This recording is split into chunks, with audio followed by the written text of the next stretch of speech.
আচ্ছা, বাবার তো জন্মদিন 22শে ফেব্রুয়ারি গতকালকে ছিল এবং আসলে সেই উপলক্ষে আমাদের আজকের এই বিশেষ আয়োজন 23শে ফেব্রুয়ারির এই সন্ধ্যায়। আমরা আসলে যদি সত্যি কথা বলতে কি, বাবা তো অবশ্যই আমাদের বাংলাদেশের একজন কিংবদন্তি। তিনি শুধুমাত্র একজন ব্যক্তিত্ব নন, তিনি একটি সংগঠন। তো তার যে অজস্র সৃষ্টি, হাজার হাজার সৃষ্টি, সেই সৃষ্টিগুলোর মাধ্যমে তিনি অবশ্যই সবার মাঝে বেঁচে থাকবেন।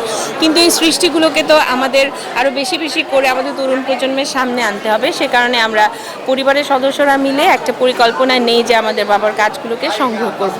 যে কারণে প্রথমে আমরা গত 2021 সালে বাবার যে জন্মদিনটি হয়, সেখানে আমরা বাবার উপর একটি বই বের করি, অল্প কথার গল্প গান নামে। যে বইটিতে প্রথম সংকলনে 250টি গান ছিল এবং 50টি গানের ইতিহাস ছিল, এবং পরবর্তীতে তারই ধারাবাহিকতা এবছরও ওই বইয়ে দুটো খণ্ড বের হয়েছে, যেখানে 100টি করে গান। কেমন সারা ছিল মানে অসম্ভব, আমরা যেটা কল্পনা আসলে করিনি।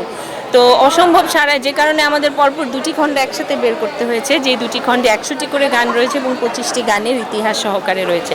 তো সেটা তো গেল বই আকারে একটা আর্কাইভ, কিন্তু এখন যেহেতু ডিজিটাল যুগ, ইউটিউবের যুগে একটা ডিজিটাল আর্কাইভও থাকা উচিত।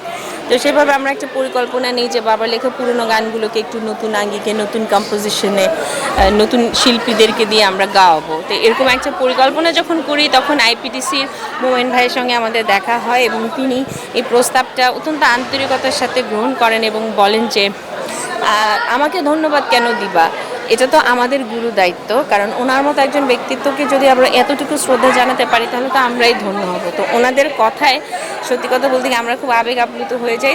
তৎক্ষণাৎ উনি ওনার সংশ্লিষ্ট ক্রিয়েটিভ কোম্পানির কর্ণধার রাশিদ ভাইয়ের সঙ্গে আমাদের একটা যোগাযোগ হয়। তো পরবর্তীতে আমাদের প্ল্যানটা ফাইনালাইজেশন হয়ে যায় যে আমরা বাবার লেখা পুরনো গানের কিছু মানে নতুন আঙ্গিকে দর্শক শ্রোতাদের সামনে আনবো। তো সেই ধারাবাহিকতায় আইপিডিসি আমাদের গান এবারের পর্বটি নাম ট্রিবিউট টু গাজী মাজহারুল আনোয়ার, যেখানে বাবার লেখা 8টি গান স্থান পেয়েছে। জয় বাংলা বাংলার জয়, তুমি আরেকবার আসিয়া যাও মোরে কান্দাইয়া, এই মন তোমাকে দিলাম, শুধু গান গেয়ে পরিচয়, আকাশের হাতে আছে একরাশ নীল, আছেন আমার মুক্তার, আছেন আমার ব্যারিস্টার, ঢাকা শহর আইসা আমার আশা প্রাইস। এবং এই গানগুলো গেয়েছে আমাদের তরুণ প্রজন্মের সব গুণী শিল্পীরা। আমারও একটি গান গাওয়ার সুযোগ হয়েছে, সে যে কেন এলো না, এবং জয় বাংলা গানটা কোরাস হয়েছে। এছাড়া নন্দিতা, প্রিয়াঙ্কা বিশ্বাস, মেহরাব, ইউসুফ, কোনাল, টিনা, এমনকি চঞ্চল চৌধুরী, শাওন, তারা পর্যন্ত অংশগ্রহণ করেছে আমাদের এই সিজনটিতে। তো এই সিজনে 8টি গান রয়েছে। আজকে তো প্রথম গানটি লঞ্চ হলো, তুমি আরেকবার আসিয়া, যেটা অনিমেষ গেয়েছে, চমৎকার গেয়েছে এবং প্রত্যেকটি গান চমৎকারভাবে কম্পোজিশন করেছে শ্রদ্ধেয় সত্য সাহা, সুযোগ্য ছিল ইমন সাহা। এবং ধারাবাহিকভাবে এই কাজগুলো আপনারা পাবেন। এবং এটা তো সিজন 1 গেল, ইতিমধ্যে আমাদের সাথে তাদের কথাও হয়ে গিয়েছে যে এই সিজনগুলো আমরা ধারাবাহিকভাবে বের করব। তো এভাবেই বাবার পুরনো গানগুলো নতুন আঙ্গিকে দর্শক শ্রোতাদের মাঝে আসবে এবং আশা করি যে পুরনো গানগুলো যেভাবে হেবক সৃষ্টি করেছিল দর্শকদের হৃদয়, এই পুরনো গানের নতুন আঙ্গিকটাও দর্শকদের হৃদয় একটা হেবক সৃষ্টি করবে, আমাদের পুরোপুরি বিশ্বাস রয়েছে। আপু, কাজী মাজহারুল আনোয়ার আপনার আজকে সে নেই আমাদের কাছে মনে হচ্ছে না, কিন্তু এত দর্শন, এত মুখ, পরিচিত মুখগুলো এখানে আমন্ত্রিত এসেছে, কেমন লাগছে যে আজকে তার জন্মদিন পালন করছেন আপু? সত্যি কথা বলবো, এই আবেগের কথাটা আমি বলে বোঝাতে পারবো না। আসলে বাবাকে যে মানুষ ভালোবাসে, মানে বাবা জানেন সবসময় একটা কথা সবসময় তিনি বলতেন, বাবা তো স্বাধীনতা পদক, 21শে পদক, জাতীয় চলচ্চিত্র পুরস্কার, অসংখ্য পুরস্কার পেয়েছেন, কিন্তু সবসময় তিনি বলতেন যে জানো, আমার সবচেয়ে বড় পুরস্কার এই যে লক্ষ লক্ষ হাজার হাজার কোটি কোটি মানুষ যে আমাকে ভালোবাসে সেটা। আজকে বাবা হয়তো দৃশ্য তো আমাদের মাঝে নেই, কিন্তু তার কাজের মাধ্যমে তো সে সবসময় বেঁচে থাকবে আমাদের মাঝে। আজকে দেখেন বাবা নেই, কিন্তু বাবাকে স্মরণ করে আমি যাদেরকে আমন্ত্রণ জানিয়েছি, সেটা আমাদের পরিবার হোক, পরিবারের সদস্যরা হোক, কিংবা আমাদের ফ্রেন্ড সার্কেল হোক, কিংবা আমাদের মিডিয়া জগতের, ইলেকট্রনিক মিডিয়া, প্রিন্ট মিডিয়া, আমাদের চলচ্চিত্র জগতের মানুষ, আমাদের সঙ্গীত জগতের মানুষ, যাদেরকে আমি আমন্ত্রণ জানিয়েছি, আপনি বিশ্বাস করবেন না, প্রত্যেকটা মানুষ এসেছে।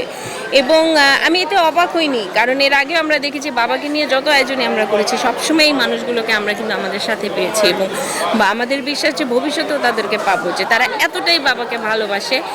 বাবা নেই, কিন্তু তারা চিন্তা করেছে আচ্ছা ঠিক আছে, উনি হয়তো 200 জন, ওনার ছেলেমেয়েরা আছে, ওনার পরিবার তো আছে, তারা আমাদের কারণে এসেছে, বাবার তো মুখ্য কারণই, কিন্তু আমাদের কারণেও তারা এসছে। এইটা আসলে আমি বলবো যে I am truly touched and blessed. আমার সাথে এই প্রশ্নটা মানে আমার কাছে কি মনে হয় যে বাবার সাথে প্রতিটা মানে কাটানো প্রতিটা মুহূর্ত আমার কাছে বিশেষ স্মৃতি। আর আমার বাবা কিন্তু আমার শুধু বাবা না, আমার বাবা আমার বন্ধুও ছিলেন। আমার জীবনের এমন কিছু নেই যেটা আমি বাবার সাথে শেয়ার করতাম না, সব কিছু বাবা জানতেন। মানে আমি একদম বাবার কাছে ছিলাম একেবারে খোলা বই, মানে বলেন যে ওপেন বুক, সব কিছু বাবার সাথে আমি শেয়ার করতাম। এবং আমি আমার জীবনে সবসময় আমার বাবার ফুটস্টেপ ফলো করি, অতীতেও করেছি, এখনও করি, ভবিষ্যতেও করব। কারণ আমার বাবা তো সত্যিকার অর্থে একজন ভালো মানুষ। কারণ বাবা সবসময় কথাটা বলতেন যে মা, তুমি গান গাইতে চাও ভালো কথা, শিল্পী হতে চাও, কিন্তু এটা মনে রাখবে যে একজন ভালো শিল্পী হতে হলে তোমাকে কিন্তু আগে একটা ভালো মানুষ হতে হবে। এটা হচ্ছে একজন ভালো শিল্পী হওয়ার প্রথম শর্ত। সো তুমি ওভাবেই তোমার জীবনটাকে গড়বে, এটাই আমি আশা করি। আপু, গাজী মাজহারুলের মতো লোক কি কখনো আসুন? হ্যাঁ, আসবে? একেবারেই না। গাজী মাজহারুল আনোয়ার একজনই, এবং গাজী মাজহারুল আনোয়ার দ্বিতীয়টা আসবে না।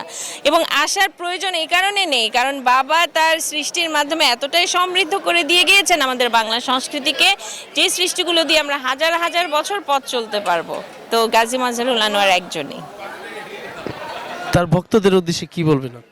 তার ভক্তদের উদ্দেশ্যে আমি এই কথাটা বলবো, আমার বাবা সবসময় আমার দেশকে, বাংলাদেশের মানুষকে এতটাই ভালোবাসতেন, যে কারণে তার হাত দিয়ে অসংখ্য দেশের গান বেরিয়ে এসছে, যেমন জয় বাংলা, বাংলা জয় গানগুলো। তো এ কারণে আমি বলবো, বাবা সবসময় বলতেন যে আমাদের সংস্কৃতিতে আমরা সমৃদ্ধ, সঙ্গীতে আমরা সমৃদ্ধ। দর্শক শ্রোতাদের কাছ থেকেও বাবা চাইতেন যে আপনারাও সবসময় সুস্থ বাংলা সংস্কৃতির সাথে থাকবেন, বিকৃত সংস্কৃতির সাথে নয়, বিকৃত সংস্কৃতিকে বাবা দিবেন না, সুস্থ সংস্কৃতির সাথে থাকবেন। এভাবে আমাদের সংস্কৃতি কিন্তু আরো সামনের দিকে এগিয়ে যাবে। এরকম জন্মদিন আগামীতে দেখবে তার দর্শক? প্রতি বছর দেখবে, আশা করি, যদি আল্লাহ আমাদেরকে বাঁচিয়ে রাখেন। বিভিন্নভাবে আমরা অবশ্যই এই দিনটা উদযাপন করবই, সেটা যেভাবেই হোক, এভাবে হতে পারে, অন্যভাবে হতে পারে, তবে উদযাপিত হবে, that's for sure. Thank you আপু, আপনাকে।